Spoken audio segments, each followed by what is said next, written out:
बाबा बर्फानी का चमत्कार, खोए हुए बेटे की पुकार। यह सच्ची कहानी एक ऐसे पिता की है जो अपने बेटे को खो चुका था, लेकिन आस्था के सहारे बाबा बर्फानी की पवित्र गुफा की तीर्थ यात्रा पर गया। वहां जो चमत्कार हुआ वह उसे न केवल उसका खोया हुआ बेटा लौटा लाया, बल्कि उसे बाबा बर्फानी की कृपा का साक्षात अनुभव भी कराया। यह कथा आपके हृदय को भक्ति और आश्चर्य से भर देगी। प्रिय गणों, यह कथा है बिहार के गया जिले के एक छोटे से गांव की, जहां एक सीधा साधा किसान हरिनाथ रहता था। उसका जीवन खेती किसानी और भगवान शिव की भक्ति में बीतता था। उसकी पत्नी गौरी और एक इकलौता बेटा शिवम उसकी दुनिया थे। शिवम पढ़ाई में होशियार और स्वभाव से शांत था, लेकिन जब वह कॉलेज जाने लगा तो धीरे धीरे उसके जीवन में कुछ परिवर्तन आने लगे। शहर का माहौल, नए दोस्त और आधुनिक जीवन शैली ने उसके विचार बदल दिए। धीरे धीरे वह नशे की ओर बढ़ने लगा। पहले सिगरेट, फिर शराब और फिर धीरे धीरे उसका संपर्क ऐसे लोगों से हो गया जो अपराध की दुनिया से जुड़े थे। एक दिन अचानक शिवम घर से लापता हो गया। हरिनाथ और गौरी ने हर थाने, हर अस्पताल, हर रिश्तेदार से संपर्क किया, लेकिन शिवम का कोई सुराग नहीं मिला। महीनों बीत गए, समय जैसे ठहर गया था। बेटे की याद में दोनों की आंखें सूख चुकी थीं, लेकिन एक दिन गौरी ने कहा, एक बार बाबा बर्फानी से प्रार्थना करते हैं, उनके दर से कोई खाली नहीं जाता। हरिनाथ ने गांव के कुछ लोगों के साथ अमरनाथ यात्रा पर जाने का निश्चय किया। वह पहली बार इतने दूर किसी यात्रा पर निकल रहे थे। मन में एक ही प्रार्थना, हे बाबा बर्फानी, मेरे बेटे का कोई तो सुराग दे दो। जैसे जैसे वे पहाड़ों की ओर बढ़ते गए, वातावरण आध्यात्मिक होता गया।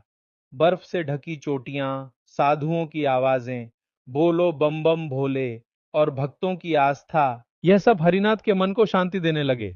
कई कठिनाइयों को पार करते हुए वे अंततः पवित्र गुफा तक पहुंचे।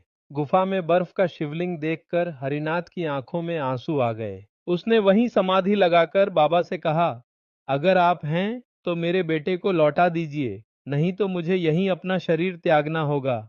गुफा के भीतर हरिनाथ ध्यान में लीन हो गए। वहां उनके साथ कई श्रद्धालु और साधु भी थे।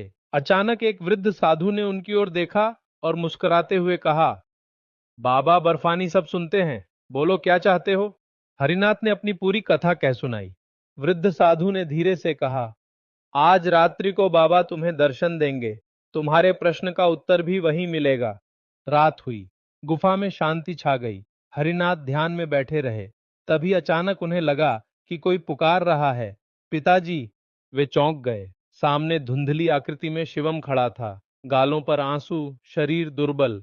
हरिनाथ ने आंखें खोलीं। सामने कोई नहीं था, लेकिन अगले ही क्षण एक युवक दौड़ता हुआ गुफा में आया। फटे पुराने कपड़े, आंखों में ग्लानि। वह था शिवम। हरिनाथ को अपनी आंखों पर विश्वास नहीं हुआ। शिवम रोता हुआ उनके पैरों में गिर पड़ा। पिताजी, मुझे क्षमा कर दीजिए, मैंने बहुत बड़ी भूल की। बाबा बर्फानी ने मुझे रास्ता दिखाया। शिवम ने बताया कि वह अपराधियों के चंगुल में फंस गया था और कई महीनों तक एक शहर से दूसरे शहर भागता रहा। एक रात सपने में एक विशाल बर्फ के शिवलिंग ने उसे पुकारा, अपने पिता के पास लौट जा, मेरे द्वार तेरी राह देख रहे हैं। सुबह होते ही वह जम्मू की ओर निकल पड़ा। फिर किसी यात्री दल के साथ यात्रा करता करता गुफा तक पहुंचा और वहां उसके पिता सचमुच मौजूद थे। हरिनाथ और शिवम ने बाबा बर्फानी के सामने प्रणाम किया। शिवम ने व्रत लिया, अब से मेरा जीवन सेवा, भक्ति और सच्चाई के लिए समर्पित रहेगा। वापसी यात्रा में गांव के हर यात्री ने यह चमत्कार देखा और श्रद्धा से भर गया। गांव लौटकर हरिनाथ ने एक छोटा शिव मंदिर बनवाया और हर सोमवार वहां भजन कीर्तन होने लगा।